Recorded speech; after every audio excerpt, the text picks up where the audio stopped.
Une attaque suicide a fait au moins 22 morts et 59 blessés lundi soir à Manchester. L'attentat a eu lieu à la fin du concert de la chanteuse américaine Ariana Grande.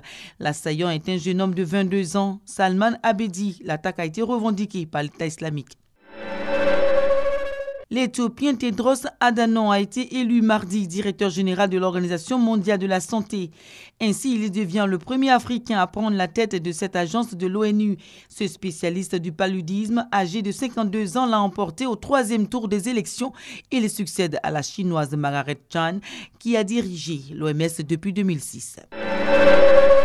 Abdelmadjid Tebboune nommé Premier ministre de l'Algérie. Le président algérien Abdelaziz Bouteflika l'a nommé ce mercredi pour remplacer Abdelmalek Sellal à la suite des élections législatives à 71 ans. Abdelmadjid Tebboune est considéré comme un proche du chef de l'État et occupait les fonctions de ministre de l'Habitat dans le gouvernement sortant. Des frappes aériennes de la coalition dirigée par les États-Unis ont fait au moins 35 morts. Parmi les personnes tuées figurent au moins 26 parents de combattants de l'État islamique. Les 9 autres sont des civils, dont 5 enfants selon l'Observatoire syrien des droits de l'homme. Un groupe de chrétiens coptes a été la cible d'une attaque vendredi en Égypte. Au moins 24 d'entre eux ont été tués, rapportent les autorités. Les coptes se rendaient à bord de 2 autocars et d'un camion à un monastère. L'attaque suicide revendiquée samedi par l'État islamique a fait de nombreux morts parmi les enfants.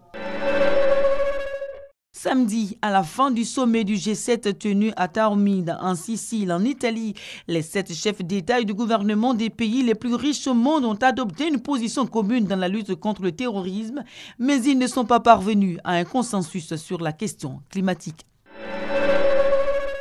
En RDC, un expatrié français enlevé début mars dans l'est du pays a été libéré ce dimanche. Ce Français a été kidnappé dans une riche zone minière de l'est du pays en compagnie de ses collègues congolais et tanzaniens qui sont également libres. Les autorités du pays, l'Élysée, saluent cette libération.